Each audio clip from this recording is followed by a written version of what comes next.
2025년 8월 7일, 지금 베이징은 더 이상 수도가 아니다.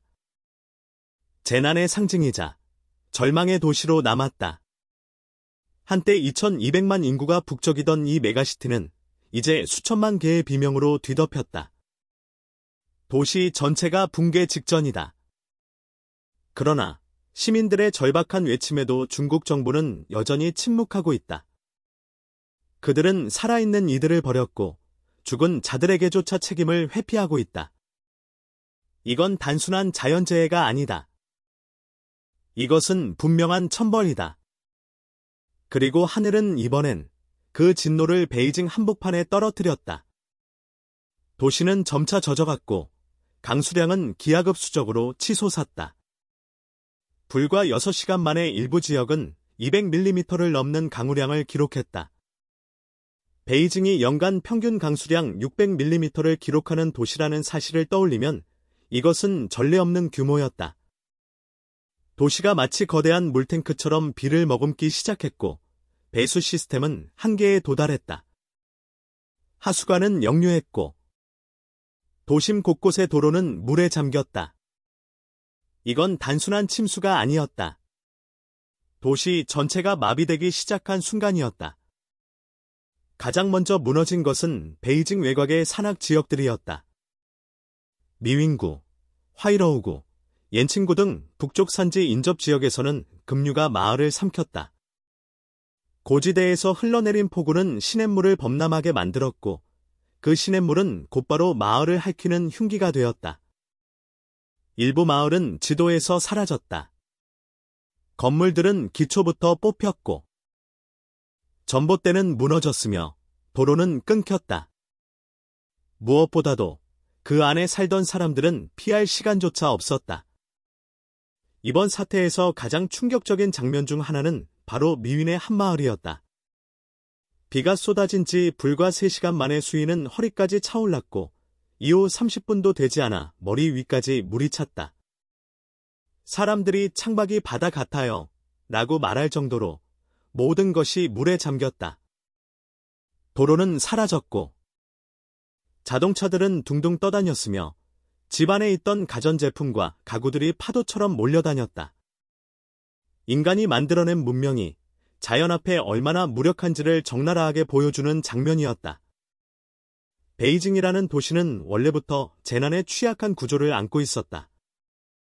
특히 도시의 북서쪽과 북쪽은 고산지대로 둘러싸여 있는데 이 지형이 거대한 자연의 물그릇 역할을 하며 비를 가둔다.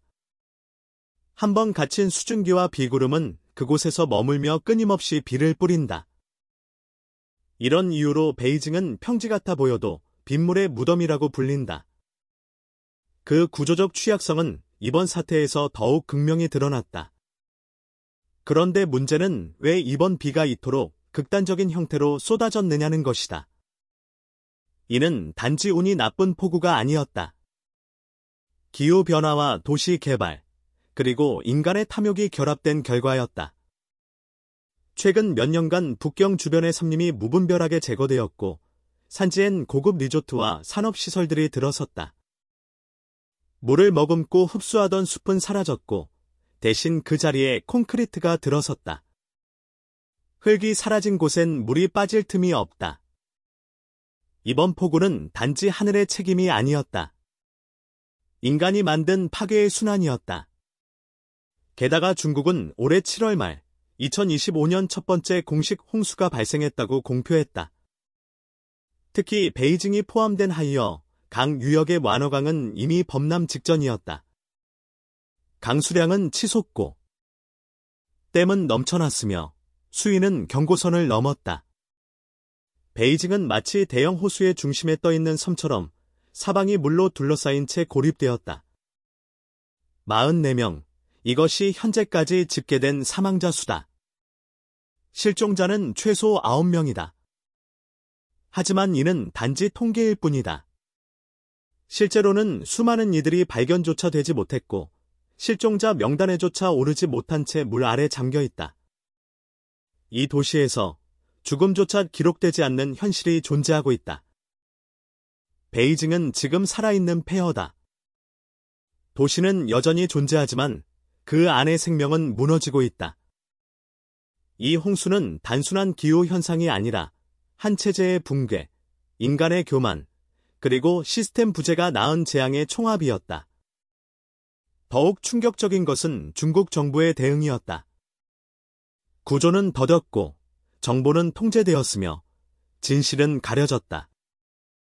미윈의 한 요양원에서 고립된 노인 31명이 단체로 사망했음에도 현장에는 단 한 명의 구조대원도 도착하지 못했다. 그들은 정부의 우선순위에 없었다. 죽어도 되는 존재로 분류된 것이다. 현재 베이징 전역은 도시 기능을 상실한 상태다. 8월 4일, 시 당국은 베이징 16개 전 구역에 비상사태를 선포했다. 만리장성 일부 구간은 붕괴 우려로 폐쇄되었고 야외 시설과 관광지는 전면 통제 중이다. 지하 상점은 침수되었으며 지하철 일부 노선은 운행을 중단했다. 도로는 진흙과 유실된 가로등, 차량들로 아수라장이 되었고 통신은 간헐적이다. 베이징 시민들은 생존을 위해 생수, 식량, 건전지를 사재기하고 있으며 외곽 지역에서는 도로 단절로 인해 물자 수급이 불가능한 상황이다. 이미 도시의 절반이 고립된 섬이 된 셈이다.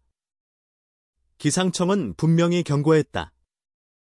7월 28일, 북경 기상국은 경고 등급을 적색으로 격상시켰다. 이는 4단계 중 최고 수준이다.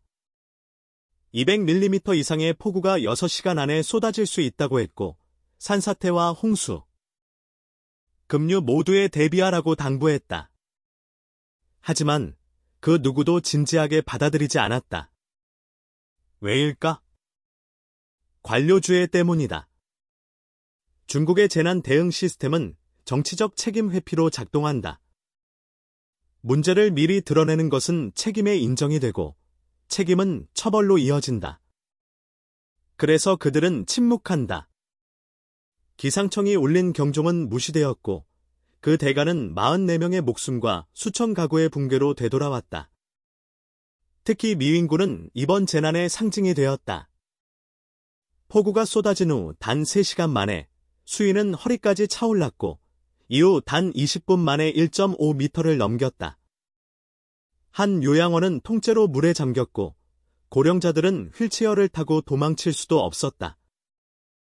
31명, 그들은 말도 안 되는 예고된 죽음에 방치되었다.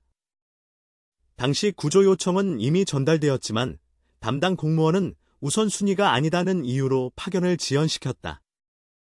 결국 이들은 살아있을 때 구조되지 못했고 죽은 뒤에야 수습되었다. 책임자 누구도 구속되지 않았고 당국은 자연의 탓이라며 고개를 돌렸다. 이게 바로 중국이다. 그 와중에 베이징 시민들은 자신들의 손으로 물을 퍼내고 다친 이웃을 수레에 싣고 식수를 나누며 정보 없이 살아남고 있다. 그들은 국가를 믿지 않는다. 믿을 수도 없다. 왜냐하면 이번 대홍수는 그들에게 단 하나의 진실을 남겼기 때문이다. 당신은 스스로를 지키지 않으면 죽는다. 이번 재난은 단순한 홍수로 끝나지 않는다. 베이징이라는 도시는 이제 기능적으로 마비되었다. 도시의 교통, 통신, 의료, 식수 시스템 모두가 부분적으로 붕괴된 상황이며 그 복구에는 수개월이 걸릴 수 있다. 그러나 진짜 위기는 물리적 피해가 아니라 심리적 붕괴다. 시민들은 이제 더 이상 국가를 신뢰하지 않는다. 재난 상황에서 생명을 지켜줄 거라는 믿음은 사라졌고 그 자리에 남은 것은 체념과 분노뿐이다. 이는 체제의 균열로 이어진다. 단 한 번의 실패로 정권의 정당성은 무너질 수 있다.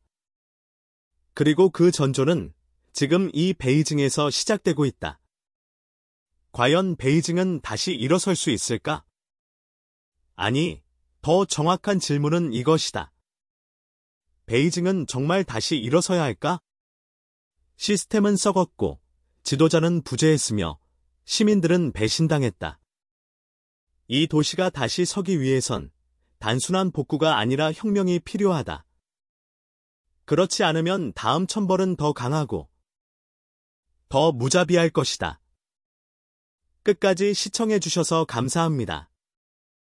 여러분의 구독과 좋아요는 저희에게 큰 힘이 됩니다. 이 영상을 통해 단순한 재난 너머의 진실을 느끼셨다면 꼭 주변에도 공유해주세요.